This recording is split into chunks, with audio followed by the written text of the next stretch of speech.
guys, NS Productions 8104 here, and today we're going to be taking an in-depth review of the new Athearn Genesis Sd70ACu. Now, before we get into the nitty-gritty of the details of this beautiful locomotive, let's get a little bit of background information on these guys. Started in 2015, Norfolk Southern, in cooperation with Progress Rail, started to rebuild former SD90-43 Max. At the time, NS was in a power need situation. The first SD90 Mac to enter the rebuilding program was Norfolk Southern 7299 X Union Pacific 3533. The rebuilds received a new electrical cabinet, upgraded with Mitsubishi electronics, and had an Sd70ACe inspired cab. The first of these new locomotives were putting out 43 to 4400 horsepower and met the EPA Tier 0 standards. Later locomotives had a rebuilt prime mover and met Tier 1 standards and were upgraded to 4,500 horsepower. My model's prototype was built in January of 2017 from X Union Pacific 3597. It met the EPA Tier 0 standard and was rated between 43 and 4,400 horsepower. Even though it was not upgraded to the more standard 4,500 horsepower, it did receive an extra 12,000 pounds or 6 tons in weight. It also has a 47,000 gallon fuel tank. The 7312 is used for mainline freights and is not one of the Sd70ACu's modified for helper service on the Pittsburgh line. Out of 114 built by Norfolk Southern, 65 are still on the active roster, while 23 are stored and 49 are sold. Alrighty, we're going to take a nice in-depth review of the Athearn Genesis Sd70ACu. So, we're going to start off with the nose area. With the front of the locomotive, we got rubber MU hoses here with separately painted glass pans on both sides of the locomotive. You got your standard McHenry plastic knuckle coupler, nice snow plow, got handrails on grab irons on top of the snow plow. You got your MU cable with receptacles. You got your working ditch lights. Working ditch lights here. You got nice separately applied grab irons going with the nose. You got another one on top of the nose here. You got more over the cab. Separately applied windshield wipers. Illuminated headlight, lit number boards. You got the nice separation gap right there on the nose for the cab, for the isolated cab feature. You got see-through etched metal walkway steps on both sides of the locomotive. Turning the locomotive to the side here. You got the nice, crispy, clear, painted Sd70ACu. You got another grab iron. You got your nice etched metal sunshade. You got your mirrors, wind deflectors. You got windows which do not open. You got the removable cab here. Here's a look at the top of the cab. You got the nice PTC antenna array for Norfolk Southern. You got your battery. You got your nice separation gap right there for the isolated cab. Coming down, you got the nice HTCR trucks that are found on from the Sd70 models on up. Let's take a look at the long hood. You got the nice Norfolk Southern logo. You got more separately applied etched metal see-through walkway sets here and here. Let's see. There you go. You got nicely molded grill there. You got a bunch of detailing of the fuel tank, including your E-bell right there. You got your fuel gauge. Looks like that's your. Looks like that's the fuel cap. Now, let's go to the rear of the locomotive. This is a nice etched metal see-through grill here. There's another one. The other one right here is both see-through. Let's see if I can get a light flashing through it to show you guys. Yep, there you go. See. You got nicely molded on radiator grills here. You got a nicely detailed truck again. You got more etched metal see-through walkway steps. You got Nice warning labels all along. We'll take a quick look at the rear real quick. Rear, here's one of the most iconic features of the Sd70ACu. You get the rear, the old Sd9043 Max with the numbers up on the top, the horse headband. You get separately applied grab irons going up to the top of the locomotive. You got an illuminating working rear headlight and rear dish lights which flash when the horn is blown. You got more MU hoses down here.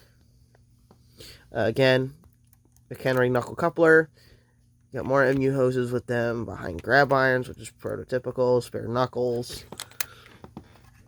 Turn the locomotive to the conductor side. Let's start off with the rear. Again, you got your nice see-through etched metal grille there. Here, this is one of my favorite features, an actual chain on the truck. Look at that. It's nice. It's a nice chain. We got more warning labels. You got your brake wheel here. You got more separately applied see-through stets going up here. You got your plated over holes right here. You got two more nicely molded grills there. Going up back up to the cab. The same features as the other side. Nicely printed number, locomotive designation, see-through etched metal steps with separately painted ends. And now we're going to take a quick look at the roof. Yeah, everything's nicely molded. You got a see-through exhaust port there.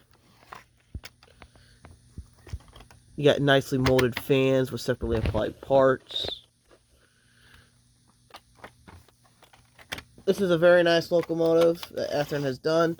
And this is the first time any manufacturer, I think, has made this locomotive. Besides people who have scratch built them. And I gotta say, they did hell of a job on this guy. It's amazing. It's super detailed. And you know what? It's heavy. Alright, so in the next clip here, we're gonna be testing out the functions, and we're gonna let it do a few hot laps. Alright. Alright guys, so I got the locomotive here on the track. So we're gonna take a look at some of the lighting functions. F0 turns on your headlight. Alright, there's our headlight. F5 does your ditch lights like any other Athearn Genesis model. F6 does number board lights. These are all still the factory settings, so I have not had to screw with these.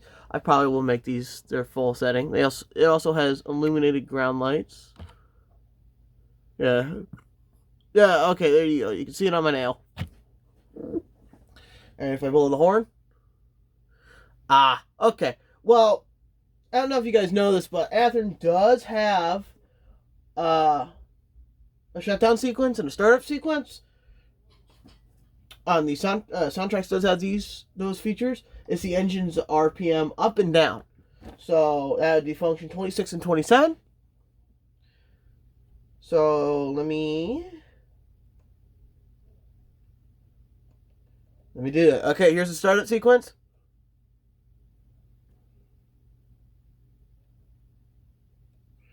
It should have worked. Oh.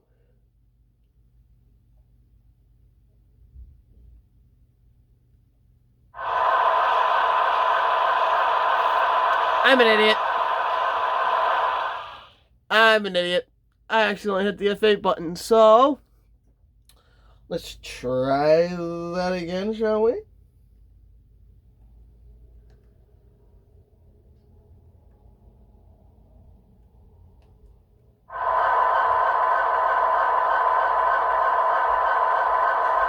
Alright, so if we go to the NCE remote here is the shutdown. Here's 27.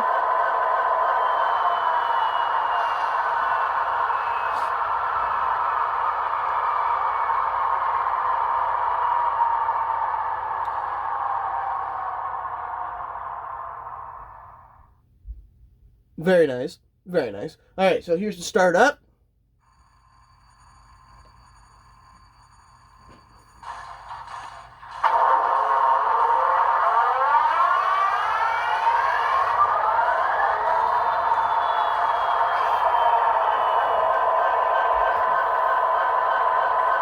All right, here's the bell.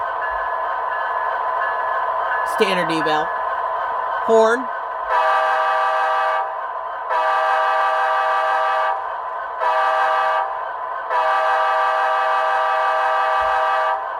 I definitely like the horn on this guy. So here's speed step 1. Keep in mind, I have not done anything to this locomotive besides program its address. It changed its address to its road number. As you guys can see, it's a very smooth runner right out of the step. Here's 2. Alright, let's go in reverse here. Very smooth runner, and it has not been broken in yet. I've had this model for only a grand total of 24 hours at the time of this recording. So let's go through a couple other functions. Obviously, your F4 is your dynamic brake, so let's take a listen to that.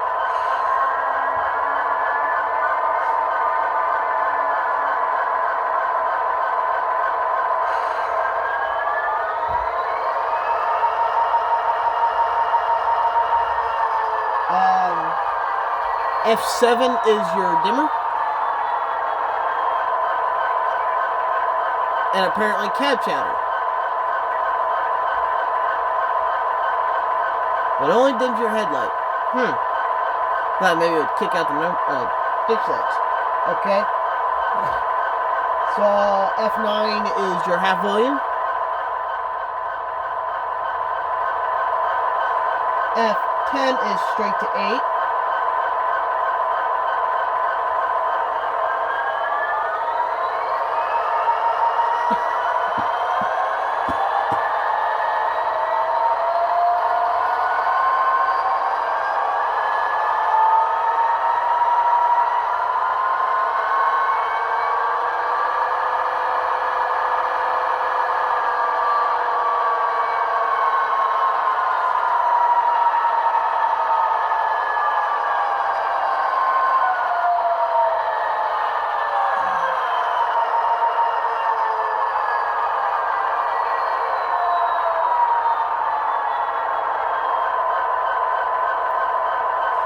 Alright, so there's functions 1 through 10. Oh, function 3 is your short horn.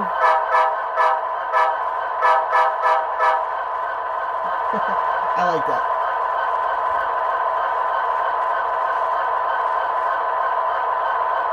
And let's shut her down.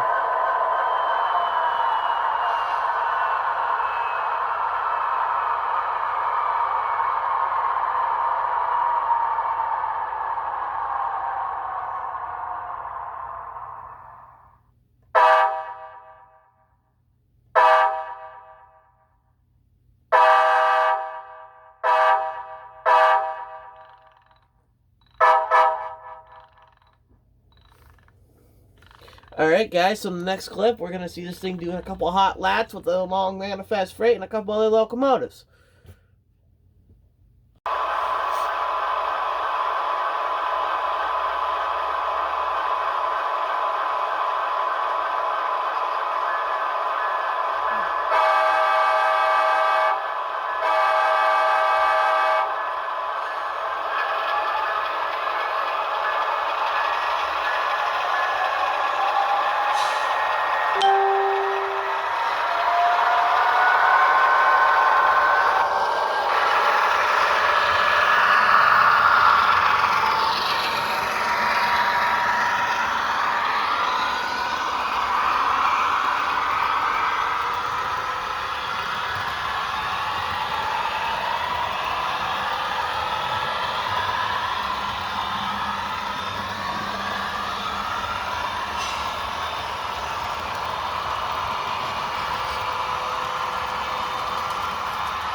you.